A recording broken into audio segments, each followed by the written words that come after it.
handle the truth. The 2021-22 NBA season just began. The Ben Simmons and Kyrie saga is in full swing, and myself, Mikey Domagala, and co-host Jermaine Barnes are back for another episode of the Truth Podcast, episode 6, sponsored by Gatorade Santiago and La Liga Works.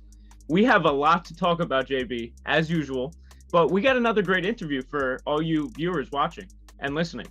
It's going to be extremely informal about the training and performance side of basketball, as longtime basketball trainer Dorian Lee, who has trained all levels of hoopers, including many NBA players and pro players across the world, joins us. He's the founder and CEO of Basketball 101 and the Saved by the Ball Foundation. Not only will Dorian talk about the ins and outs of basketball training, who he trains, and answer questions about skill levels in the NBA today, but we'll dive deep into his beginnings and how basketball training is a way of life. Now, JB, welcome back. You and Dorian go way back. Tell the audience about your beginnings with him in Atlanta and how you guys fulfilled both of your basketball dreams. Well, this goes back at least 25 years. I've known Dorian since I was in high school. And this type of show is so important to me because we live in a generation of social media. We live in a generation of gimmicks. You see people shooting underwater. You see all kind of crazy things going on. And I thought it was super important to shed light on the people that study the work, perform the work, and actually improve their talent and has a track record to show it. So I thought it was a great time, especially with the Olympics just passing. And now that the NBA season's starting, you can see the results of this man's work. And we're not talking about 5 years. You see these dudes just pick up arm and trainer. No, we're talking about over 30 years of professional experience. It kind of goes back to what me and you used to say about Skip. Everybody, oh, Stephen A. Smith, skip this, skip that. How do you like him? He never played. He put in the work.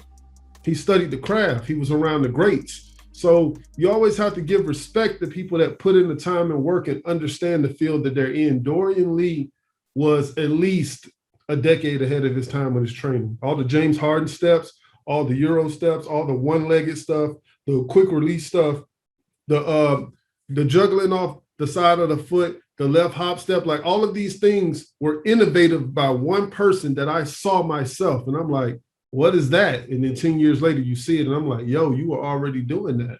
You know, so I thought it was very important to shed light on people that's out here doing real work. And, you know, you're saying he's ahead of his time, and he really is. That's proven, and that's factual with the videos that are bestsellers, all he sold back in the day. And now taking social media as a platform to really teach the game, show the game off in the right way to play. Again, we said the season just started. Ben Simmons situation, Jermaine. I see you on social media. I see you on my NBA Buzz comment section. He ended last season putting a sour taste in Philly's mouth, you know, with his poor playoff performance. The fans, players, the staff all kind of turned on him because he wasn't returning to the team. Now, when his money and his contract was on the line, he came back with the team, and here he is saying mental health is the reason why he's not playing at the moment. Seems like he wants to trade from Philly. What do you think of all that and all that situation right now? I think he's a product of the generation. You know, I'm good friends with Aaron Maxey. Aaron Maxey played with Ben Simmons in Australia. And when Ben Simmons went to LSU, I was against him because he didn't try. He didn't put forth any effort, and all his errors and the flaws in his game were standing out. He couldn't shoot, but he knew he was the number one pick. It was the weakest draft of all time. That was the weakest draft ever. And he was going number one. And I said, if somebody in college will quit on their team, what are you going to do in the NBA when you're filthy rich? You know what I'm saying? So it's a product of this guaranteed money, these spoiled kids. I want my way. And you always laugh at me when I say it. I call it the LeBron effect. It's a pushback of everything LeBron created. If I don't get my way, I'm out. If you don't do what I want you to do, I'm going to manipulate the media, make them do this and make them do that. And guess who's his agent? LeBron James. So why are you not mentoring this 6'10" freak of nature point guard like you were? You're not being a good leader. So, you know, the agency, LeBron, all of them, this is a product of you. Do you see any of Michael Jordan's clients acting stupid? No, CP3 is a model citizen and a great ball player, a great businessman. Like all Carmelo Anthony, Westbrook, all of these dudes play hard, do their job. Maya Moore, like look at all the Jordan brand players. They don't behave like this. You know why? It's the leadership. So, yeah, I mean, his career is over. He'll play and all that stuff, but it's the same thing I told you guys when I went to training camp with Timberwolves. They said, what do you think about Andrew Wiggins? I said, Zach LaVine's going to be better. No way. I say, he finishes every drill like it's a game. He goes between his legs to finish any layup. He goes hard. Andrew Wiggins is laying on the floor smiling. That guy's going to be better. Ben Simmons doesn't love basketball. He likes the idea of basketball. He likes the rewards of basketball, but it ain't in him. He's not one of those guys. He's not Giannis. He ain't that Kobe cloth. He's not the Mamba mentality generation. This is the LeBron effect. Very interesting. And I think a lot of it goes back to like Tyler Hero's last offseason going Hollywood, so to speak, in Miami, all over music videos with women out all the time. Like, we're all human beings. That's fine. You can do that stuff. But year 2 going into year 3, that's a big year, and you need to be totally focused. Simmons kind of is a little Hollywood off the court too, with his supermodel girlfriends and the Jenners who he's dating. You know what I mean? So that's all in that. He's rich. Yeah, he's rich. He doesn't have to work anymore. It takes another kind of beast to be LeBron, Michael, Magic, that had the money that still wanted to be great. And you talk about Tyler, look how tired now. He took a step back and said, I'm screwing up. He hit the weights, Pat Riley got in his butt, and he looks better now, more confident now, stronger now. Like, it ain't nothing wrong with messing up. Get back up, correct yourself. The mirror has to work. You have to take accountability for your actions. So we're okay with being, making mistakes. What are you going to do about it? You don't have mental health issues. There's no mental health. It's you. Yeah. And I'm excited to ask Dorian about what he thinks about Ben as a player, what he thinks about his shooting, how he could help him improve. So maybe Ben could hire Dorian. Who knows? Let me tell you this. Dorian Lee was Russell Westbrook before there was a Westbrook. Athletically, just God-given athleticism, power, explosion, 1 foot, 2 foot, 1 leg, 2 legs. He was Russell Westbrook before Westbrook got here with a Ray Allen stroke. I mean, I'm sure he was. If you look at his body type right now, at his age, being a trainer in better shape than his players, it's crazy. It's freaky how he looks. He's 50 years old, and he looks like he's 25. Wow, I didn't even know he was 50. He looks 25. I swear, it's the weirdest thing, man. Face and body. It's the craziest thing. He doesn't age. He get grays. If he died as gray, you would think he's 35. I promise. And before we bring Dorian on, the season just began, 4 games in. Who's been your favorite team to watch so far, and who's an underdog in the NBA, JB? I have to admit it.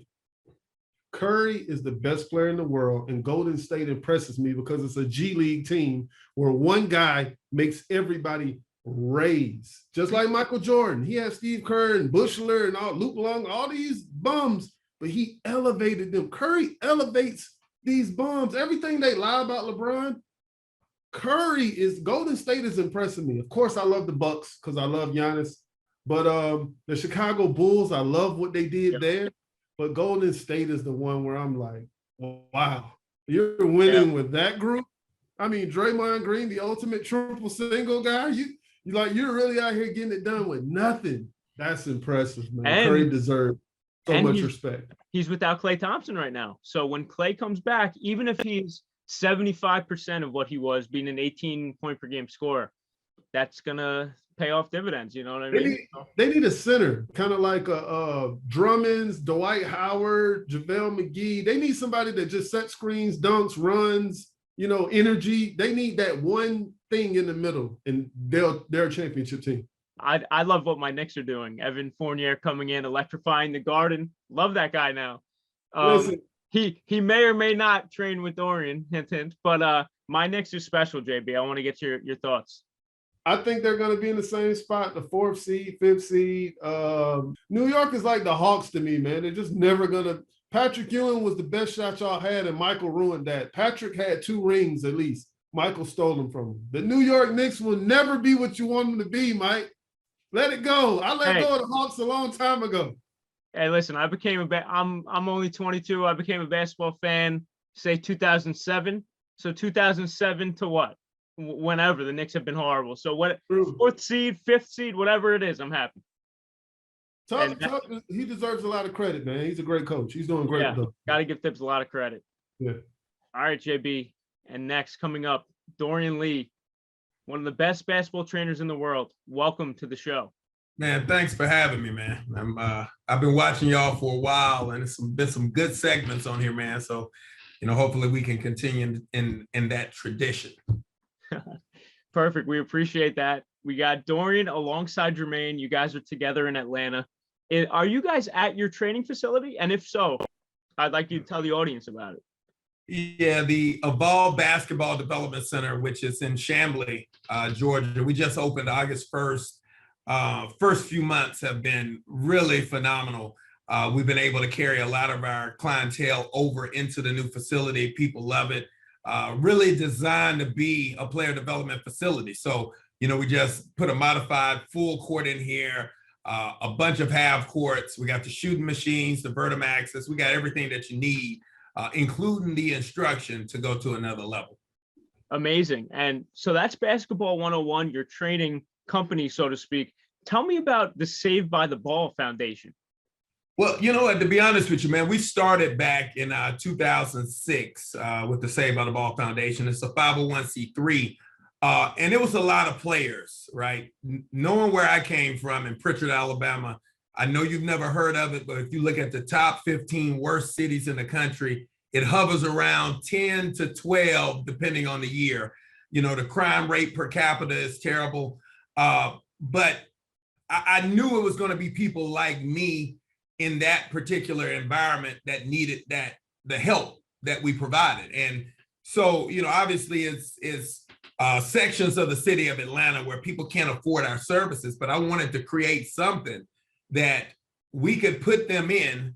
They could get the services, but they could also get the ancillary resources that took them to another level. And that means the SAT and ACT prep, social skills training, media skills training, conflict resolution, the mentorship, all of the stuff that you normally see that derails athletes. We wanted to make sure that we had something that filled those gaps. It wasn't just about the training. And look, here's the key. You had to maintain maintain a B average. You had to participate in all of our workshops, or you didn't get the training. So you got a lot of players throughout the year. Some of our best players have been through that Saved by the Ball program. Amazing. And, with basketball comes the outside of basketball, and that's what you want to teach them because, they go hand in hand with each other. In the introduction, I mentioned that you and Jermaine go way back. How do you remember meeting Jermaine for the first time? Run and shoot. When we talk about the catalyst, the centerpiece, the mecca for basketball here in Atlanta was run and shoot. This is where you literally learned everything about basketball, especially for a young guy like Jermaine at the time. I was a little bit older. I was, finishing up my career in corporate America. I was coming back here to live in Atlanta. I started going into run and shoot and playing, and just the environment, and to be honest, anything could pop off in there. So you had to carry yourself in a certain way. You had to be tough. You lose a game, it might be 2 hours before you got back on the court to play again. It was that crazy of an environment. And I remember JB being one of those young guys that he wasn't backing down at all. He had the athleticism. It was just crazy to see him develop throughout the years and turn into the pro that he turned into. But even then, you see it. It's no way to not see it in those young players. And I kind of saw a lot of myself, in him. It was some of the things that we did that probably hurt our career in a certain way, man. And nothing bad, but we just didn't have necessarily the type of guidance from a basketball standpoint that we needed. And I saw that in him. I knew he was going to be a hell of a pro, and he turned out to be a hell of a pro. And this, as he's winding down his career, he's had a phenomenal career. To jump in there, he's right. It was just a different time. There wasn't anything given.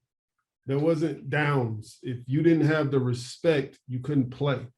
And if you lost, you might not get back on. And that's where the respect factor came back in, because if you lost and you could play, the next guy was like, I need him because I have to win. It was a different time, and that culture molded I say manhood. It was a good time to be a ball player. But I want to ask a question. I want to transition into something because a lot of people don't know that Dorian did a lot of business. I want to ask that question. Like, when did training become a business and not so much a hobby? See, this is crazy. So I went on a professional tour to Mexico back when I first got out of college. I had some offers. To be honest with you, I really didn't want to go play. It was just one of those things at that time. And remember, the world is so different now. Like the access you have to, a multitude of different avenues to play professional ball, having resources like a Jermaine Barnes, like a Dorian Lee to help you navigate. Of course, we didn't really have it at that time. So after that little stint, I was like, you know what? I'm just going to work. I was in corporate America. I was, at Foot Action. I was a shoe salesman. I wanted to be around sneakers. I thought I was, a sneaker head. So I wanted to be around sneakers. Ended up being the top producer in the entire country at Foot Action, was promoted rather quickly. Went into consumer finance after that, right? And was one of the top in the country. Then went into pharmaceutical sales after that and was the #1 rep in the country at Bristol Myers Squibb in my division. All of that led to a point where I was just tired of corporate America. I never really wanted to be in corporate America anyway. So I started buying real estate. My first property I bought when I was 25 years old. I had 7 units before I was 26, right? And it was kind of my thing. I wanted to be retired. I wanted all of that stuff early on. And I was just tired of corporate America. And so I said, I'm going to drop all of this. I got involved with a network marketing company that gave me the right type of mindset.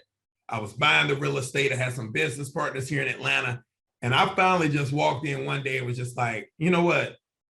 I'm good on the job stuff. Give it to somebody who's young, who's enamored with all of this, a company car, the American Express. You can take it. I'm out. And I mean, literally almost like that. It was like, I'm out.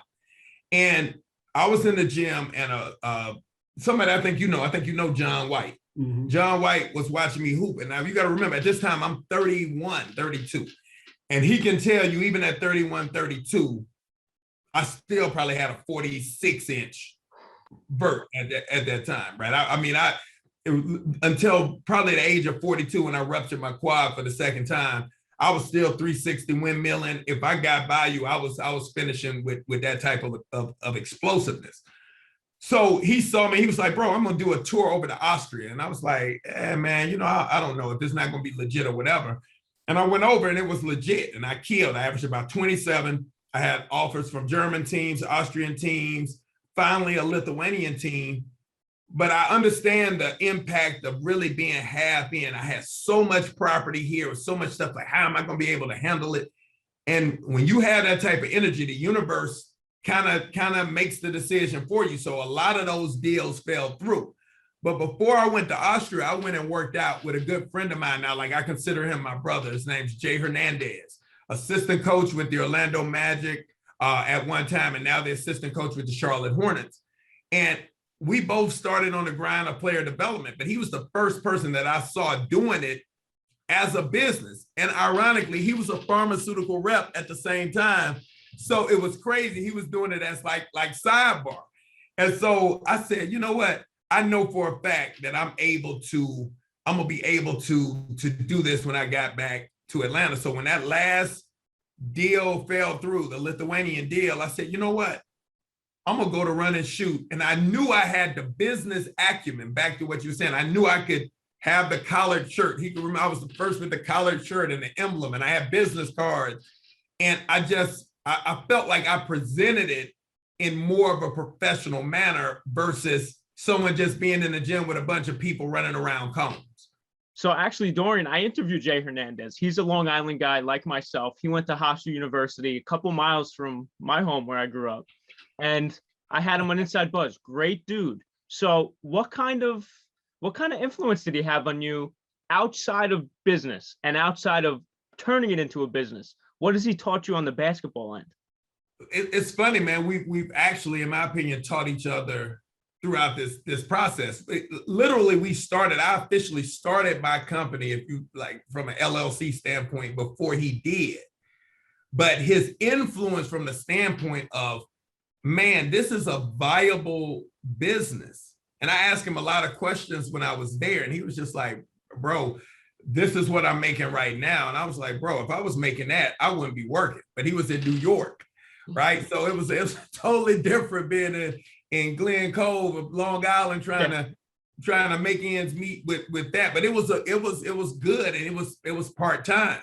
So Jay, just our ability to bounce things off of each other throughout the years. Because when I told him, I said, hey, dude, I think I'm gonna come down here and start with the training. And at the time, Jay was good, but nowhere near where he is right now. Like, he is, I consider, top 5 trainers in the world, period. I just, the way he approaches it, and is about to be one of the best young coaches in the NBA at some point in time, if he doesn't jump to college, which I'm kind of anticipating. Somebody's going to come pick him, and they're going to give him a long-term contract because you want to sew up that type of talent. But he taught me a lot about just the individual aspect. So how we met, we were at a wedding. I had a fiance at the time. She knew a young lady that he went to school with, and we just so happened to be placed at the same wedding table. So that's how we ended up meeting, and we hit it off. And I looked at him, and I was just like, he didn't look like he was like a baller, but I didn't realize Jay was nice. And so, him and Speedy here, at Hofstra or whatever the case may be, they really took it to another level. So he just helped me understand that this was viable, that this was, a legitimate way to make a living if you really took it seriously. And that's what I learned the most from him at that time. And then throughout the years, man, we've gone back and forth, man, with helping each other elevate. He's almost like this, like a bird in magic. We talk about it all the time. He's doing something, I'm doing something, and he shares it with me, I share it with him, and we're like, dude, I never thought about it like that. He's like, dude, I never thought about it like that. And we kept pushing the envelope, and I credit him as much a part of my success as anybody in this game. I want to touch on the business side, because as a businessman myself, being creative and innovative is one of the biggest tools it is to capturing the young mind.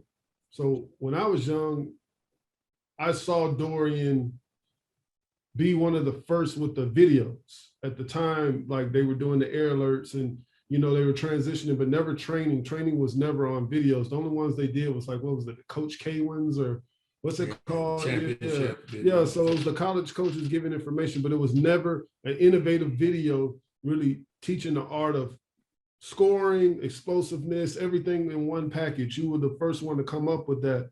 I want to talk about being innovative and creative and ahead of your time with having a best-selling video, how you got the ideas. Like, I want to talk about that piece, because that piece is so important. Well, to be honest, Pistol really started, like Pistol Pete, with his basketball homework, or whatever they used to call it, really kind of pushed this into the possibility. But it was like it was him, and that was it. And then Gannon Baker should receive a lot of credit for really kind of pushing the envelope, really high octane workouts, man, let's go, let's get it. Boom, boom, boom, boom, boom.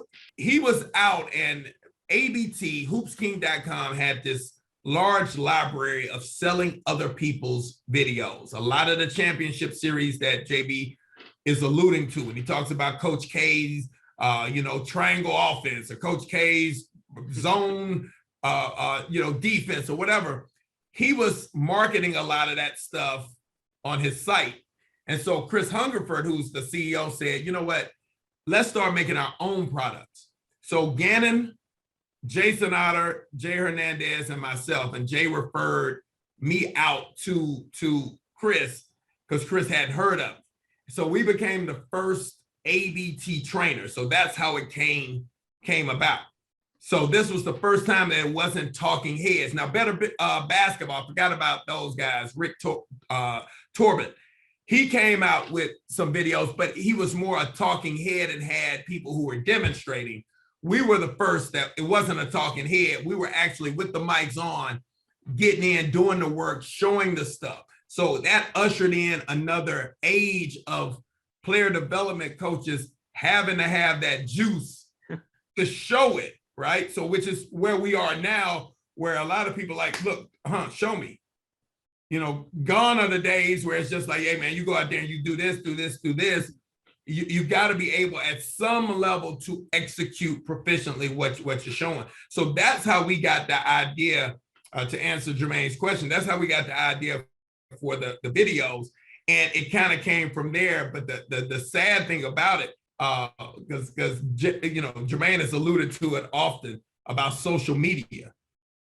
Literally, when I first started training, and I'm not exaggerating, if we had camera phones or social media at the time, every single session of mine would be a viral session, because the way I was finishing everything, if I demonstrated, it was a 360 windmill to finish it. It was a, you know, it was a full two-hand windmill. It was a reverse backwards.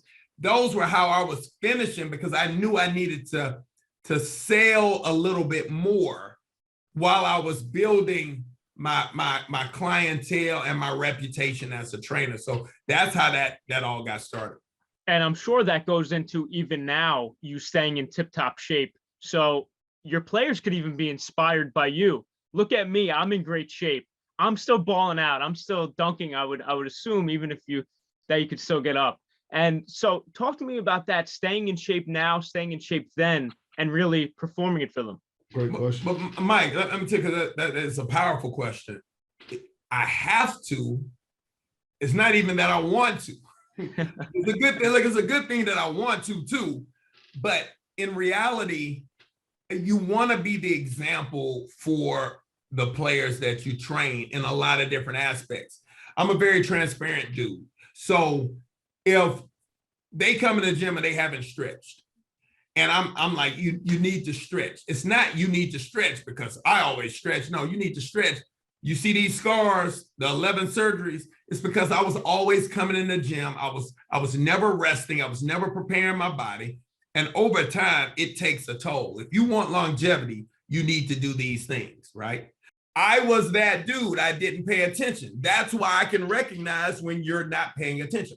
So for me, it's always about being transparent, attempting to be an inspiration in some way, shape, or form, but not always trying to present yourself as being perfect, right?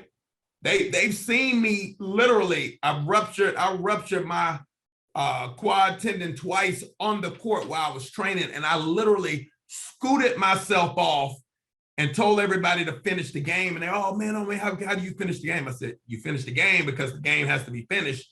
Has nothing to do with this. They've seen me go through those things, you know, a ruptured triceps tendon, and I just with it hanging right here, I'm like, yo, just finish playing. So basically, I'm always trying to show them that there is literally no limitations. You gotta, if you come into play, you're coming to play. If you're not coming to play, you're not coming to play. I don't want to hear about any of the other excuses, and that's what I try to be in terms of an inspiration. But I have to.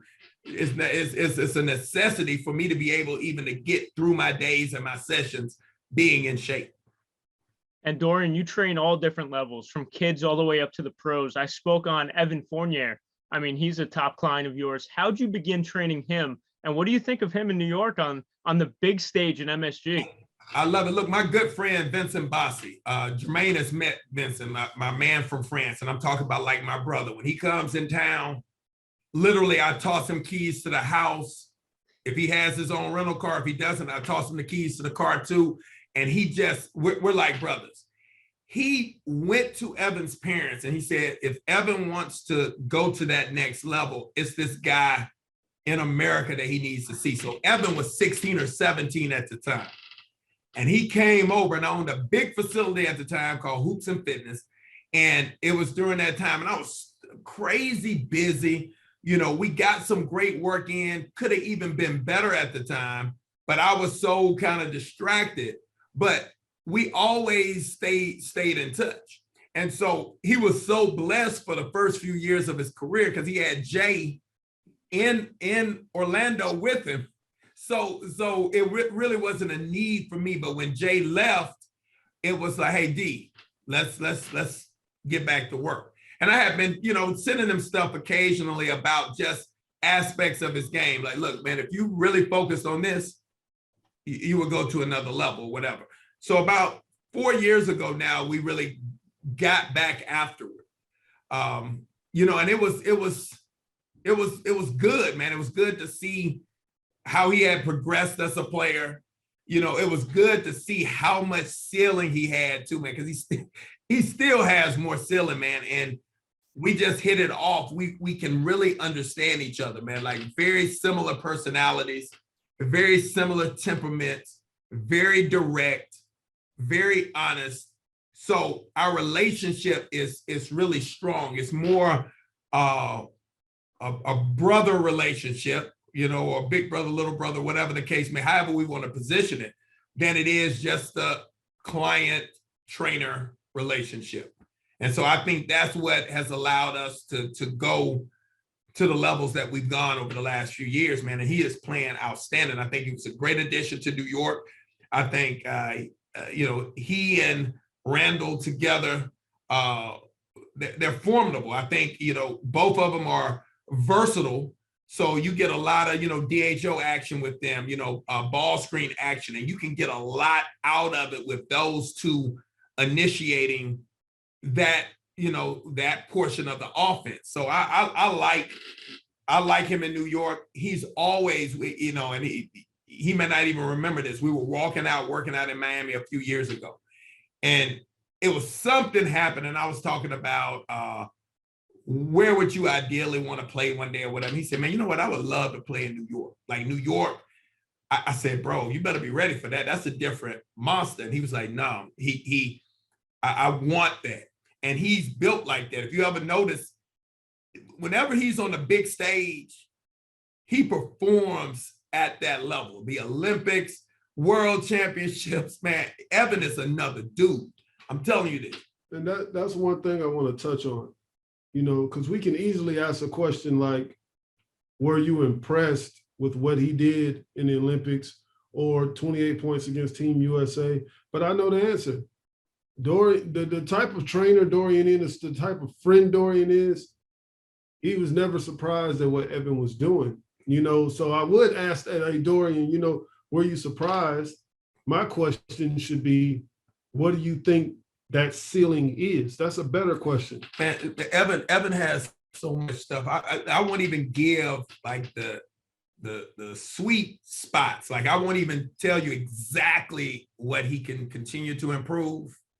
But just trust me when I say it's some aspects, as great of a shooter as he is already, it's some aspects of shooting certain ways that once he locks into it, I'm telling you, he's a mid 20 point a game scorer, period. Like he could easily do it, right? And it's some aspects of his game that he continues to improve, but I see it, and I see that ceiling being, right in that, and I know it's a stretch for most people, but in that Bradley Beal type.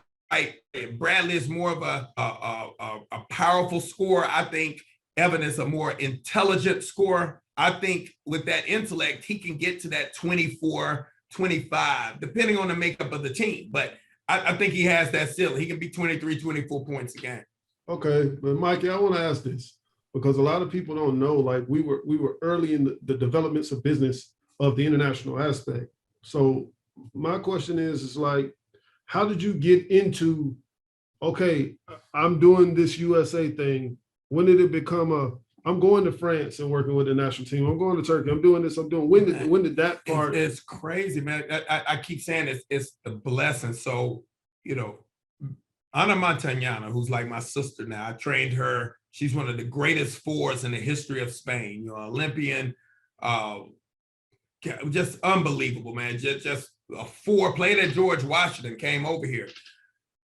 Her agent at the time had referred her out to me, and she came here, and first day she was just like, I found my dude, right? And so after that, we were like bonded, but just word of mouth she just mentioned me to people in Europe. And I started getting calls, right? She's very respected. So because she understands basketball, and if you ever seen Anna play, she's like literally like a Magic Johnson at her level, like unbelievable passer, had the wiggle, doesn't look like your prototypical player like that. And really should have been in the WNBA. I'm gonna give this shout out. Should have been in the WNBA. It was always some issues about her being a three. Could she guard a three? And I kept saying they got to guard her on the other end. She's a problem. Now in today's game, she would be one of the most popular WNBA players right now because she had the swag, the moxie, the heart, the grit, and the game to be that top level player in the WNBA. But it was her putting a stamp on me. It was, you know, when Shamiqua Holmes-Clark came and started working, and we had Cheryl Ford, who's like that's my sis, you know, Cheryl Ford, Tamika Whitmore's, Katie Feenstra-Montera, Swin Cash. We had Maya Moore at a later stage. Those are the people that, you know, started to spread the word about what I was doing, because, you know, I never even thought about it, right? Really never thought about, okay, in Europe, I'm thinking, man, if I could get 10 kids a month, you know, you're counting, like, if you get 10 kids at 200, I'll be able to eat, right? Right. That's kind of how it started, but it was a lot of passion behind what I was doing. So I knew at some point that passion would sprout. And that's how I made that jump over to Europe. And Vincent has been an ambassador, the same person that introduced me to Evan. Vincent has been an ambassador for me, but probably before I was an ambassador for me. He has been selling it for years and years and years, and I'll always be indebted to him. And that's why, again, when he comes to America, it's no question. JB will tell you, I throw the keys, whatever you need, bro, that's my brother. Well, yeah, and building connections in many different fields. Like you said, it's almost like me and you are similar but different in ways. I started myself on NBA Buzz and tried with an open field ahead just to grow. You as a trainer, it's like if you keep going with the work, the consistency, you don't badmouth anybody, you make good relationships, you'll get respect and it'll pay dividends down the line. And that's what it seems like is done for you. Yeah. So, Mikey, you're a more modern age kid. I'm traditional, right? I'm very traditional. I like my bigs to be big. I like my guards to be guards. I like my forwards to be creative and kind of neutral bearing. I know you like your big shooting. I know you like your bigs popping. I know you like it. This guy always taught every player the same thing. I didn't understand that concept. But your point guards are doing what the center does, and the center does what the guards do. You know, and that wasn't popular in the 90s and early 2000s. So what I want to know on a personal level is, we talk about being innovative.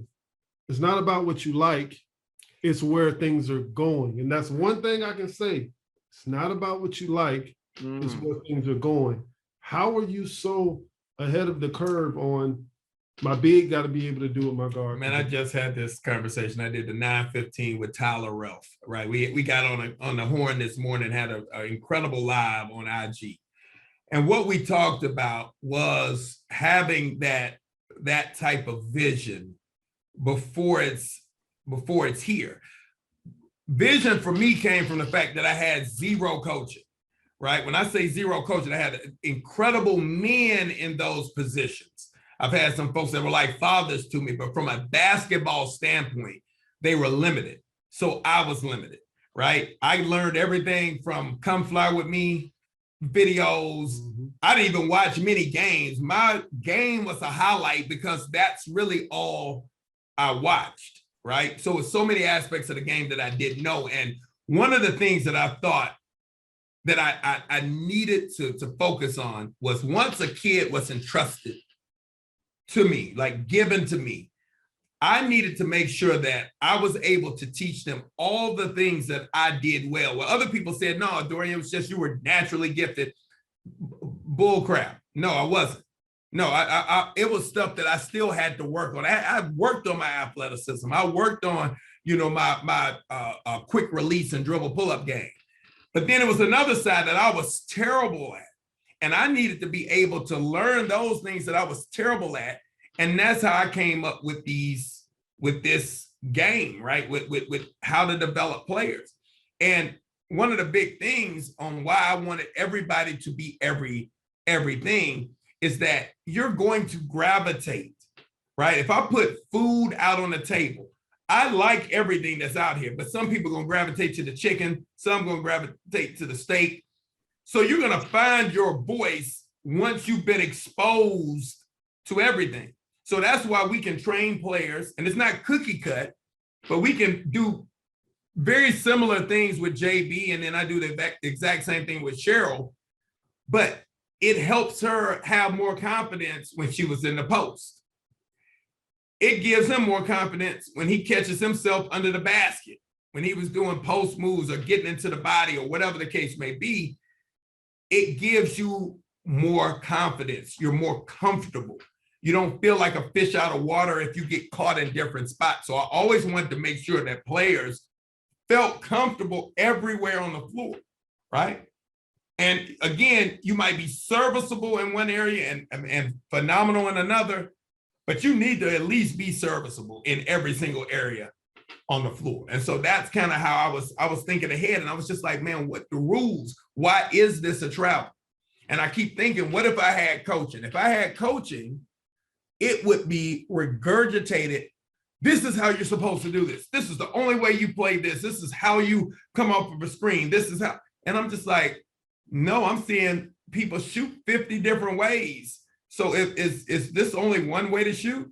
You know, I'm seeing people come off the screen 50 different ways. How setting people up to come off of the screen 50 different ways. So I was just trying to find out, okay, conceptually, how can I create this conceptual training? And then people start to figure out the technical pieces of, right? Giving them kind of, I always say I'll outline the picture. You got to color, paint it, add the splash to it. I'm going to give you more of an outline, right? And you've seen players take my stuff, and I'm telling you, I've been observant with them. I might show them stuff and they fumble and lose the ball and pick it up. And I'm like, hold up, wait. Do that again. I don't know what I did. I just fumbled. I said, no, I think you, and I'm picking up stuff that was an accident, but you know what? This could really create separation if we honed in on developing it as a skill. Stuff happens like that. So that's kind of how my mind works. And that's why I feel like I was always ahead, because I didn't have the coaching. I didn't have anything that I was concrete on. Everything was kind of, you know, lax. It's like, man, look, why do we have to do it? Why do we have to do it this way? So as long as your mind is like that, you're going to keep moving forward. So I got to ask you, using your ideologies like the buffet, why is Ben Simmons not grabbing that filet mignon? Why is he grabbing everything else? And to be honest with you, and I, you know, one of my guys played with him, and you know, one of the guys that I raised, like my son, he played with him at Mount Verd, played with him at LSU. And, you know, he's a diehard, that's his brother. He's a diehard, but we've often said it, like, you know, I've often said it to him. I just believe that Ben's interest isn't hoop. I think one of the biggest things, and I saw him at LSU, it hurt me, because I saw a guy who was just waiting it out, was buying his time. Right. I literally said one time, I said, you know what, this is why you shouldn't force kids to go to college. It should be, from a constitutional standpoint, I should have the right to work. I know it's a private company. I'm not going to get into the NBA being private. But if I was a concert violinist, I can play with the New York Symphony and still get paid and still get a college scholarship for music. It's crazy. But for whatever reason, athletics, I can't do it. I can't go work at 14. Tennis, you can. You can become a pro at 15, still be in school. So for me, I thought Ben should have gone straight. It should have been straight to the NBA for him. He didn't see college, though, the way he should have. He should have looked at college as a training ground. Let me work on all of the stuff I need to work on. He looked at it more like a holding tank. I'm just not going to get hurt. I'm not going to mess up. I'm not going to drop my stock. Not going to raise it, I'm gonna maintain. I'm gonna be in this like little holding pattern until they pick me up. But the amazing thing, like you saw the Draft Express article, everything they talked about in terms of were the red flags are the red flags right now. And for me, this is what I feel like LeBron, when they are hurting all of these guys, I love the fact that LeBron is helping land all of this talent. But it can't just be from a representation standpoint. I don't know what goes on behind the doors, but from a representation standpoint, signing contracts is one thing. Turning your roster into professionals is another thing. Extending careers is even another thing, right? All of that stuff comes into play, and you should be like, no, Ben, you're wrong. If I was LeBron, I'd say, no, bro, you haven't done the work. You can't blame anybody else. The fans roasting you. Why are they roasting you? Or why are they roasting you? Why you won't even attempt? It's almost like, I don't care what y'all say. I'm not shooting. No matter what you say. I don't care what you say. Yeah, okay, whatever. I'm not shooting. And for me, the biggest thing I would do is get into his ear and just say, look, man, if it was about the money, you're good. Yeah. You're good. Just take the money, be a marginal player or whatever. But don't act as if you want to be great at this game, right? Which he's never said. That's our own expectations. He's never said he wanted to be great.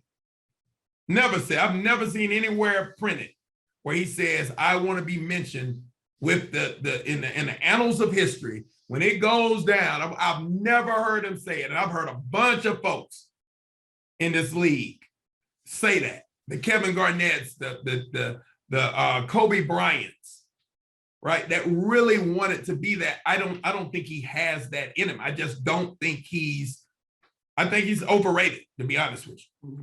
I'll ask a two-part question. Are the 76ers training staff to blame? And what would you do to help? All right, so I'm gonna put it, I'm gonna ask you a question back, right? So if my son kept staying out late every night, and he comes in and I'm just like, yo, man, you got to start coming in on time, right? I'm tired of this, man. And he comes in late again. He comes in late, keeps coming in late, right? And that's all I say. You got to start coming in early. When I lock the door, like my parents would do, deadbolt, no key. Look, I'm starting to get it. I told you 10, I'm 9:58 every time. Now, I'm going to try to ride it all the way, but I'm 9:58. So is Philadelphia responsible? To a certain extent. We're so contract heavy in professional sports, meaning I have an investment. I put $40 million a year in this kid, 30 million, whatever I'm making. I got to get a return. When you start saying, I don't care about the return, I'm going to play this rookie minimum, vet minimum player in front of him, then we start to change the dynamic. Ben understands he holds a ton of leverage. Not a lot right now, but he still holds because he's hamstrung the Sixers with his contract. Right? So my biggest thing is it's like the homeless guy, outside of the gas station. You go up and they're like, oh man, Jermaine, boy, I love that shirt, man. Like, you ain't been up here in a long time, blah, blah, blah. And Jermaine's like, yeah, how you doing? Might be a neighborhood guy, Yeah, okay, guy, blah, blah, blah, blah. And then he says, man, you got $5. And you say, no, I don't have it today. And he curses Jermaine out. You got that, blah, blah, blah, blah, blah. You got it. You're a piece of crap. You're nice to get what you want to get.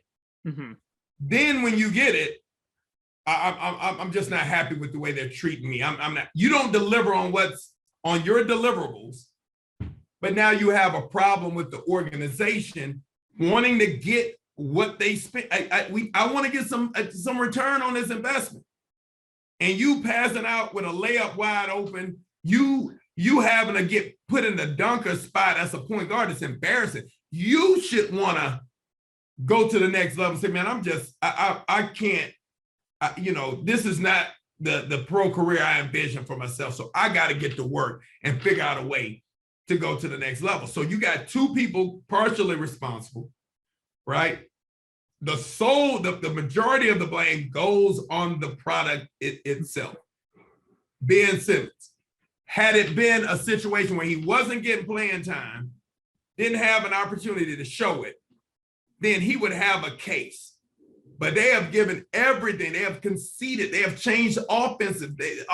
They've put him in a different position even to keep him on the floor. It's no way he should even really be on the floor in certain situations. But this is your primary ball handler. This is who the offense was going to run through.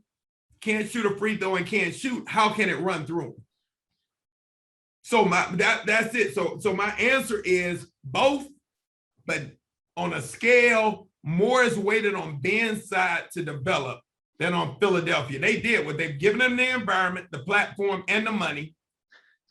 Now you just got to go perform, homeboy. And the only thing on their end that I disagree with is if you're not performing, damn the contracts, man. I don't care about the 35 million, whatever. I want to win. I'm going to have to sit your ass until you develop the ability to do what I need you to do. And I thought Doc took I didn't like Doc's approach during this thing. Are you crazy? Are you crazy? Me bench Ben Simmons? You don't know basketball. Then soon as they lose, I don't know if he can be good in this league. You can't be a little bit more neutral, or at least go down with the ship by saying, yeah, he's still my guy, blah, blah, blah. I thought that was terrible in terms of the way he positioned being at the end of that, even though it might be the truth. It boils down to what you said earlier. He's overrated. He doesn't love it. So let's go into somebody that's not overrated and somebody that does love it, because we just entered the 75-year anniversary of the NBA. And we come through a culture where we seen the greatest 50, which was a controversial list because they left off people like Dominique Wilkins. Absolutely. But some people got on that shouldn't have got on. So now we at the diamond, we at the 75. And probably a top 5 most skilled person in Kyrie Irving didn't make this list. An all-time great like Vince Carter, as far as innovating the game as a Dr. J 2.0, didn't make this list. A phenomenal talent like Tracy McGrady that we know got hindered by injury, just like the fantastic, great Grant Hill. Mutombo didn't make this list. It's a lot of guys, Bernard King, who's an assassin. Adrian Danley. Crazy. We can go all day, but I want to focus on Kyrie. Should Kyrie be on the 75 list? Because Dame Time made it. And I don't think Dame Time is better than Kyrie Irving, but that's my opinion. But remember, I don't think I could probably take 6. I don't think Scotty is better than Pitaway. People argue this all the time. Now, I'm not and I like Scotty because Scotty helped my man get the chips. But at the end of the day, if you remove Mike, Scotty's not, he won't even get top 300 trivia question in history. And I mean it. I'm not, and it's no knock at him. I think that was a perfect marriage. I think it's a lot like Draymond. You take Draymond and put him anywhere else in the league. I've said it before. I think he's a G League journey. A G League player. Right? But because of the special talent that Steph is, he can now, he's perfect for him. And maybe only him ever in the league, right? So it's such a weird thing, but I can't take Jordan away from Pippen. So now Pippen gets some of the fumes of Jordan's greatness. I want to talk about Kyrie, because I know you. Kyrie is good, but I don't know, based on his body of work, if he should be a top 75. Why? Because when you look at the other lead guards in that kind of situation, the only argument is the Dame one. I didn't think Dame should make it. Yes. Yeah. I don't know if Dame should have been replaced with Kyrie. Yes. I thought Dame should have made way for for folks like Adrian Dantley and Bernard Kings and people, but not for a fair swap. It's almost fair to say that they both shouldn't be on it. I think Kyrie is more skilled. I think he's the most individually, aesthetically pleasing. I hate using this word skill. A skill is based on me being able to get to anywhere on the floor I want to get to, anytime I want to get to, and not be stopped. So I don't care if it looks like John Stockton or looks like Kyrie. You can't say John Stockton's handles they might not look as good. They may not be aesthetically as pleasing. So for me, I think Kyrie shouldn't be on the list probably, but Dame definitely shouldn't be on the list in my opinion. If one of those two are on the list, I'm gonna go with the guy with the chip first. I'm gonna go with Kyrie. And I would have put Kyrie before Dame if I had a choice out of those two. But skill alone doesn't make you, because I can argue that Mahmoud is better than 20% of the league from a guard position. Well, Zeke, I think it's more skill. Exactly. Yeah. Exactly. So and what is skill? I think if you don't mind me asking, let's talk about that for a second, right? Yeah.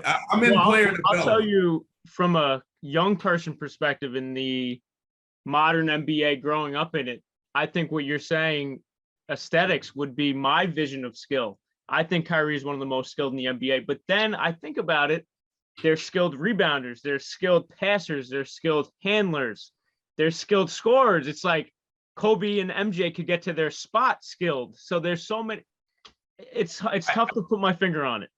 I love what he said. I love what he said from an intelligence standpoint that I never thought about. Your impression of skill might not be what skill is. He said John Stockton. Nobody could stop Stockton from going where he wanted to go. So is that skill? That's a great point. Shaq, you ain't skilled, you just dunking on everybody. Did somebody else do it? Okay. All right, so I mean, it's a great point. But let me, the key is though, on that when we talk about skill. So I know with NBA Buzz, you heard the tweet heard around the world with Mike James saying the only thing that Steph does better than Kyrie is shoot. And I did a post on my Instagram about this, and I was like, bro, y'all have no clue what skill is. You telling me setting people up to come off screens the way that he does, the looping nature, the ability to catch and shoot when someone is on your hip like that, the ability, look, and here's the key. Steph and Kyrie aren't that far off on the ball. But now you put Steph off the ball, that skill level, you got a Reggie Miller, Ray Allen off the ball, and you got a Steve Nash, Isaiah Kyrie on the ball in the same body. And you're telling me that the only thing Steph can do better than Kyrie is shoot. After last year with the broken hand and this year was the first time I had to stop and say, he might be the best player in the world. Really, man. Yeah. I've been on it for a few years now. The thing I've always argued with is when this, all these new NBA, effective field goal percentage and all of this stuff that, how often did it really go in the hoop? I don't want to hear about threes. I don't want to hear about twos or whatever.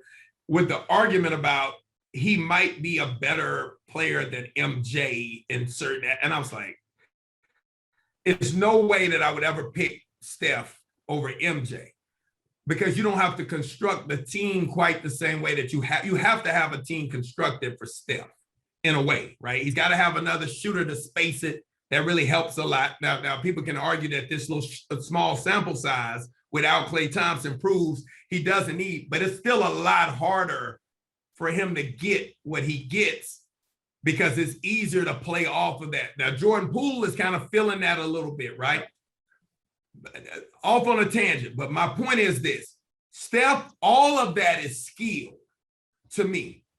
Off the ball, on the ball, recognition of certain aspects of the game is IQ is a skill to me.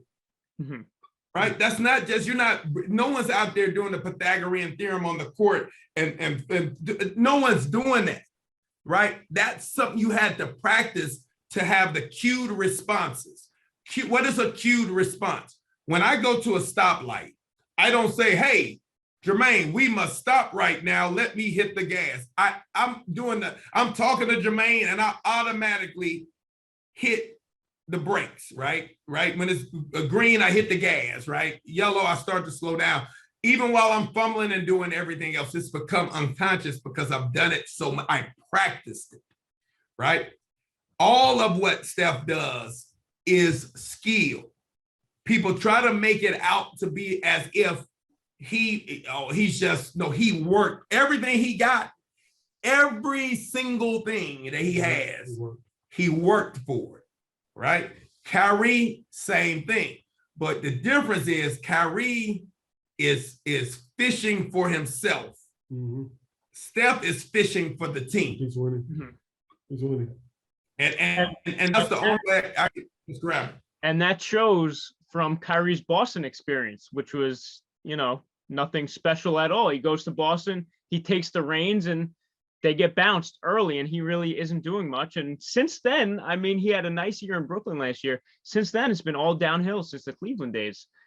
Yeah, the biggest issue with him is just never on the court. Like, durability does have something to do with it. And why aren't you on the court? Like, are you really that injury prone? You talk about somebody who, at one time, we didn't know if Steph was ever going to be Steph, right? But dude, we've almost forgot about ankle injuries. So that means he has put in the work, brought in the type of staff and the resources needed in order to go to another level. If Kyrie's not doing that, I don't know if he's a top 75. I don't know if he wants to be the greatest or he just wants to do it his way. I want to play, but I don't care about all this other stuff. Maybe that's true. Yeah. Maybe, and I don't think anybody who doesn't really care about hoop like that should be on the top 75 list. Good point. Yeah. We as business people, in any aspect of life, we always have goals for ourselves. So he's talking about Kyrie. Kyrie wants to do things his way. Michael Jordan was all about the game only. Kobe was all about the game only. Let's take a step back in business. You're a business owner. You've already had your own facility. You work for people. You work for yourself. At this stage in life, where you're really reaching the pinnacle of your popularity and you're on top of your skill set as far as developing people, kids. I know you've placed over 500 kids in the NCAA. Mikey, you didn't know that. But I want to know now, is it time to transition into that G League, NBA, or this is it, this is my purpose, this is where I'm supposed to be? You know what, this is where I'm supposed to be in some way, shape, or form, some capacity. Now, I hate to use the word high because it diminishes the how impactful those positions are. But in a second life, right, where everybody's gone, my boys are all first round draft picks, which will I might be more inclined to say, you know what, if it's a local team, if I'm living in New York, if I'm living in Miami, if I'm living in Atlanta, it's a local team. Not that I get a job in Minnesota. Look, everybody, let's go to Minnesota, right? It would have to be something like that. The grind for me and the lack of control is always going to be an issue. That's why I'm not in corporate America. I could have continued to make great money. I was making six figures back when it wasn't even fashionable to make six figures. Nobody in my area was making the money I was making in Alabama. And I could have written that, but I knew deep down, as much freedom as I thought I had with pharmaceutical sales, it was flexibility. And I got confused with freedom and flexibility. Freedom is the ability to say, I ain't working for the next month, right? And then I show back. Flexibility is, well, I can maneuver and I don't have to work today, but I'm gonna have to do 24 hours the next day, just to make up for. We can maneuver when you're flexible, right? But it's no freedom. Yeah. So for me, in an NBA, those type of positions, I don't think I have the freedom. I can't get rid of a player that I don't like. I can't stop, like, look, it's not working. Mm-hmm. Right now, you need to go somewhere else. I can't do that in that position. So I like the fact that I know people are coming to me because they want to come to me and get better. Mm-hmm. Versus I'm just here. And I'm getting frustrated because I see the potential and I know you could be great, Ben.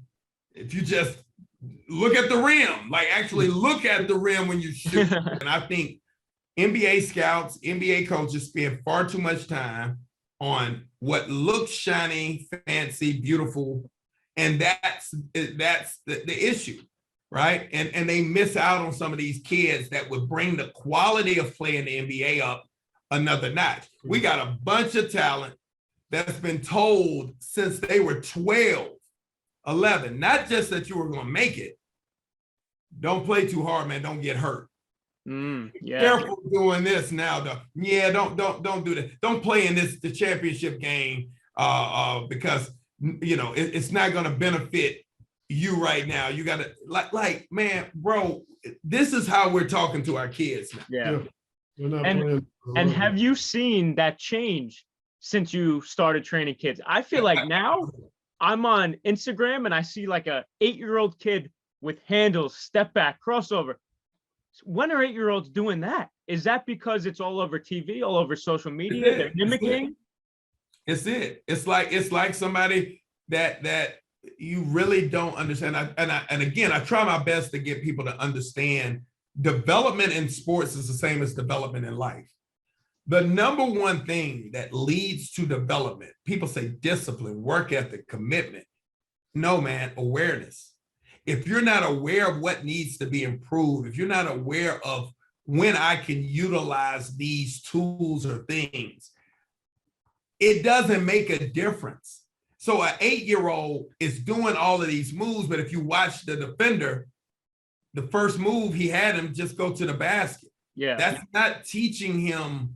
It's giving him like some, he's having some fun with it, but it's not teaching him about efficiency and the impact of efficiency over time, right? And I don't know how much time I got, but I want to say this. So for instance, when we talk about Golden State, the way they play versus the way that the Brooklyn Nets, if everybody healthy, is playing, right? So on a given possession in Golden State, every single player touches the ball, right? On a given possession. Worst case scenario, just based on the flow, 3 people might touch it, 2, right? You pass it ahead, some kind of action where Draymond comes across to the high post, get a dribble handoff, he might shoot it. So at least 3 people, right? Brooklyn, if Kyrie comes down, goes 1-on-1, the next possession, KD comes down, goes 1-on-1, third possession, right? Harden, whatever, right? That means that only one person touched the ball in 3 straight possessions. Now, when you kick it over to Joe Harris, why is he off? It kills me he's off. He hasn't even gotten a feel. Oh, he gets paid millions just to stand in the corner and make that shot. He's not involved. And just feeling the ball, I bet you if we did the data on this, just touching the ball, those open shots, those guys are more apt to hit just by touching the ball in previous possessions, even when they knew it wasn't there, it wasn't a call for them. It wasn't a play call for them. You see what I'm saying? So for me, I think it's imperative, man, that you see these 8-year-olds and everybody just saying out there that they understand truly what's important in the game. I love the flash. We're gonna have some show. It's an entertainment league, but how can we keep it entertainment without devaluing the basketball portion of it? Right now, I think we're devaluing basketball for entertainment. And when Adam Silver actually came to the microphone and say, we have to evaluate some things because as an entertainment league, when he said it out loud and it made me cringe, like, don't tell anybody this. Don't tell anybody that wrestling's fake. Just let people believe that it's really, people are really, blood is coming out. Like let us believe this. But that's where we are right now, that it's not even any shame in it. It's entertainment. Yep. And that's what's missing right now. And it trickles down all the way. Now, here's the crazy thing. It trickled up first because this new generation has now gotten to the league, and now it's trickling back down. So it's a cycle that keeps going up and down, and it's going to have to be a group that breaks it. Some generation is going to have to be, yes, we're going to take all of the new advancements, the technology, everything that we have now, but we're going to still have the old school grit, perseverance, heart, all of that stuff. And I think that's going to change the way that the league is viewed. Jimmy Butler is an all-star now, literally off of just being tougher. When unfortunately, as tough as we want to believe Jimmy Butler is, he's a regular tough NBA guy 20 years ago. Yeah. Another thing I want to touch on, Dorian, the new NBA this year, for the first time, new rules coming in. Players can't jump into defenders. Players can't hook going for a shot. It's looking like James Harden and Trae Young, 3-4 games in, they're looking different. They're not really getting in rhythm like they're used to at the line. What are your thoughts on that? I thought it was ridiculous from the beginning. I think, certain plays are non-basketball plays, right? And I think that's what the league was attempting to clean up. And it's rewarded bad behavior for so long that I think these guys are kind of lost. It became part of their wheelhouse in terms of skill. And they're going to have to make quick adjustments, or the league, knowing that they want their marquee guys to be marquee guys, may lessen the levying of that law at some point in time, which we've seen over and over again. Like they would change a rule, and after a second, get enough complaining guys not feeling comfortable. Guess what? They go back to, the old rule. And so for me, I think they're going to struggle early on. Hopefully they can make the adjustment, but it's got to be pure basketball now. I think it's a good thing that the league did it. I think it's one of those rules, and you tell me if you agree. I think it's one of those rules that's kind of hard to, in real time, to kind of, did the guy jump more forward? Did he jump more to the side? And then also, you can't take into account players bracing themselves for certain things. So I have to initiate contact before you initiate it, because if I don't, I'm going to get knocked really off balance. So I think it's this fine line between really understanding what a basketball play is and what's excessive. Like I'm just all the way violating and jumping into another boundary of space than I should be at the present time. Yeah, it's almost like this season is going to be the training ground for these refs to identify in the moment, who's going to complain about what. But Dorian, the numbers say through the first 4 games compared to every other year, 18 free throws per team, the lowest in NBA history. So that tells you right there that it's changing the league. So we'll see how it is going. And let me tell you what's so funny about it, though. I think it sheds light too on how we're playing. So that's telling you that the majority of the fouls being called were perimeter fouls versus contact at the rim fouls. So maybe it changes the way people get to the line again. I hope so. Because you I can't stand watching James Harden. I know people say he could score like MJ, T-Mac, Kobe. Harden can't get to the spot like they could. He can't put up that mid-range post fade like they could. Want to get your thoughts on Harden. Is he overrated to a point? Yeah, to an extent. So this is what I want people to understand. It's 2 types of efficiency, right? So we have real-time efficiency and stat sheet efficiency. Real-time efficiency is how much it takes to get what you get. How many dribbles, how much body movement, how much expenditure of energy. When we move into stat sheet efficiency, I can go to the stat sheet and say, I was 5 for 10, 50%. I was 7 for 8 from the line, 89%, whatever it is, and whatever.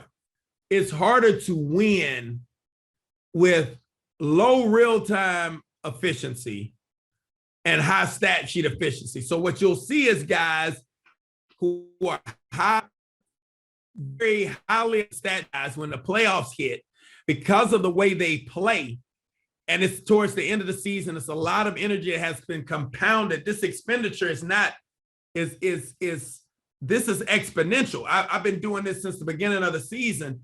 I lose energy at the end of the year. I'm tired, right? So the energy needed to just, get to a spot after all of the dribbling, you don't always have it in your legs. But the reason Jordan could remain so high and Kobe could remain so high in many situations, not all situations, but because they were efficient in real time as well. Maybe shouldn't put Kobe, but Jordan for a fact. One dribble pull up, two dribble, jab, one dribble. He was very, very efficient and was efficient on the stat sheet as well. So yes, I think Harden he's slightly overrated. I think he has the potential to not be overrated. I think he could use, and if you go back, Mike, I'm challenging you to go back and watch him in OKC. Man, if he played like he played in OKC, bro, he was like a more skilled, smaller, poor man's LeBron. I remember he would dunk on everybody. Man, his first thing was to hit the hole rather than do a step back three, get a free throw. You know what I mean? But he was really precise. It was boom, boom, finish, boom, boom, shot. Now it's you just don't. It's At some point in time, I get tired, being honest, man, just at my age, knowing how much energy is required, I get tired looking at it. Like, it has to be tiring for him at some point in time. All the excess dribbling, all the energy going in the wrong places is what you're saying. Absolutely, man. Yeah. Absolutely, man. Energy expenditure, man. So real-time efficiency versus stat sheet efficiency. And I think he's has some stat sheet stuff that people, again, all the effective field goal percentages and all of this stuff doesn't mean the ball went in the hole more than it did with an MJ or a Larry Bird or anybody else. The ball went in the hole at a higher clip. When you blended 3 points or weighted more than 2 points, then you can start coming up with something that makes them almost at the same level. But I don't believe it. All right, Dorian, now it's time for Truth for Truth, where we put you on the spot about basketball topics and your career. We've already put you on the spot, but do you solemnly swear that you will tell the truth and nothing but the truth in this segment? You can't handle the truth. Yeah. Fingers crossed, JB. All right, lay it on him. Because he know me. He know I'm asking real questions. I've been quiet this whole time. Okay, let's go. Let's get this. Okay. Topic number one, because Mikey knows how I feel. Zion Williams is now 720 pounds. It's 315. But I was on the record saying years ago he would have a 3-year career because he won't control his weight. Dorian, how do you feel about his weight? Is he going to get it together? Is he going to have a long career, or am I right? Okay. Man, you were right. I hit you. I said you were right. Because I was the proponent. I thought he had the right body style for that weight. I didn't think he was heavy. I thought he was solid, right? No different than a Barkley. But now, at this age, how in the world can you be out of shape at this age? It's a red flag to me. So I might say, truth, it's going to be a shorter career than it was supposed to be. He might hover around for 6-7 years, but he might be gone like Harold Miner, man. Like, where he left and we didn't even know. Like, Harold Miner, is he still in the league? Like, that type of stuff.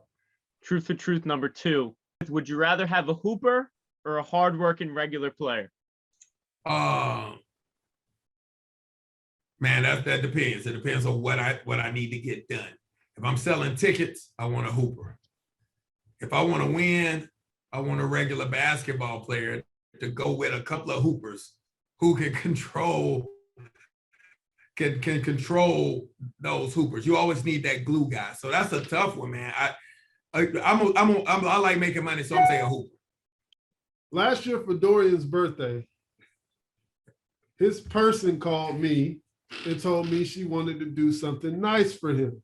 She wanted all his friends to make a video. Hey, we just want to wish you a happy birthday, this, and this.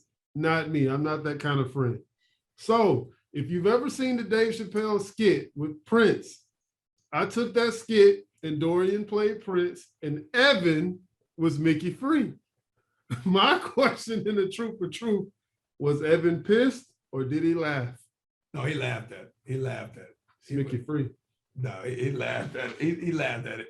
We got that time. He's a funny dude too, man. He don't seem like it. He's so serious all the time. Funny dude, man. Some of the stuff we do in the DM's crazy, but he laughed at it, man. It was a classic, man. He got me with this. The best he's ever done too. I'm gonna send it to you, Mikey. We're gonna air it. Best he's ever done. Best material, and it's one of those things. You know how you one hit wonder, never did another album. That was it. That was the album. I'm the funniest guy anybody knows. It's like that dirty humor. Yeah. Hey, one hit, man. Look, Milli Vanilli. Now we talked about skill. Who are the top 3 most skilled players ever? And who are the top 3 skilled in the NBA right now? Top 3 skilled ever. Skill. Bird, number 1. MJ, number 2. Steph Curry, number 3. Wow. Ever. So that means Steph has to be in the current. And who are the other 2? Steph currently is the most skilled player. Kyrie is, I think, second most skilled, individually skilled. I think the totality of Steph is he's skilled everywhere. And then after that, it would have to be KD. I mean, it would have to be KD. That's 3. The kids on social media don't know how much of a savage Larry Bird was. He's one of my favorite players all time. What would he do today? All right. Again, I love answering these with a question, right? So people like, he's 6'9", he was slow, can't handle, couldn't handle like they handle now, all this other stuff. And I said, Jokic is playing, right? Right? Luka is playing, right? Dirk is, or Bird is better than all of them. And this is not just my era. He's better. Like if you think about people talking, Larry couldn't play in this era. Think about it. A 6'9" who can shoot, pass, handle, tough, post, rebound. He wouldn't fit. He wouldn't fit in today's game.